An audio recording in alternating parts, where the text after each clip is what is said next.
The Teco line streetcar system will be celebrating its 11th year anniversary on October 12th, marking another year of one of Tampa's most notable icons. For generations in Tampa, the familiar sound of the clackety-clack of the streetcar was the sound of everyday life. One of the things that was important about the streetcar is the reach of it. It had 56 miles worth of track, which means you could go from where my parents lived in West Tampa, my grandparents lived, and my great-grandparents. You could go from there all the way to Ballast Point, as far north as Sulphur Springs and the pool up there. You could pretty much go anywhere in the city of Tampa. It was really the main way in which they traveled. Now, of course, they all had vehicles, but usually just one vehicle for the entire family. And they never had more than one. They didn't have room to park their cars at that time, and it was not the kind of proliferation of parking lots and cars that we see now. It was truly a community system that got people around.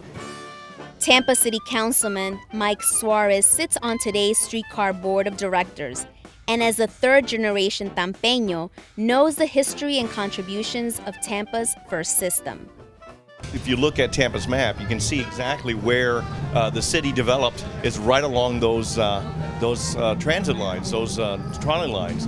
If you live in South Tampa, and some people do, if you're at Ballast Point, they used to turn the trolley around at Ballast Point Park and take it all the way back into downtown Tampa. Some of the best neighborhoods in the city of Tampa are still along where the trolley tracks are at. Tampa Heights, West Tampa, South Tampa and Ballast Point area, Sulphur Springs area where they used to have the pool, and that's where people used to, we still have a pool there too. It was a place where we knew where recreation was at. We knew where the economic center of downtown, of the city was in downtown Tampa, and people lived in what was quote unquote the suburbs, and now is really a part of the entire city. What used to be no development along the track has turned into lots of residential areas, lots of other businesses. Along the line, we are flourishing. If you look up and down the Teco streetcar line, you have the aquarium, you have the history museum, you have the Tampa Bay Times Forum, you have the Waterside Hotel, and then in the Ybor side, you've got Immigrant Park, which is the terminus for this for the line, and it comes all the way through the center of Ybor City, and you can go to any number of different restaurants or entertainment venues that you want. In 2002, a new series of streetcars took to the tracks. Today's system is a 2.7-mile line with 11 stations connecting folks from Ybor City, Channelside, and downtown Tampa. The streetcar appears in murals like this one. Whether you're in downtown, in Channelside Bay Plaza, or in historical Ybor City, painted visuals of the streetcar appear. I think that it's really cool, and I really wish that Savannah would have something like this, and they don't.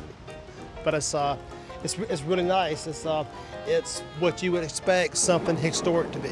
We was in the Marriott, and we was looking at the brochures, and basically this is one of the ways of transportation that it was saying to go. And I'm like, wow, this is cool.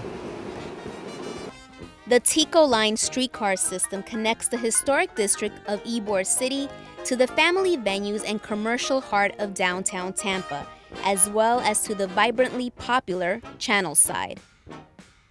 As a way to thank the community for its support, as well as attract new riders, we'll be offering 25-cent fares on October 12th.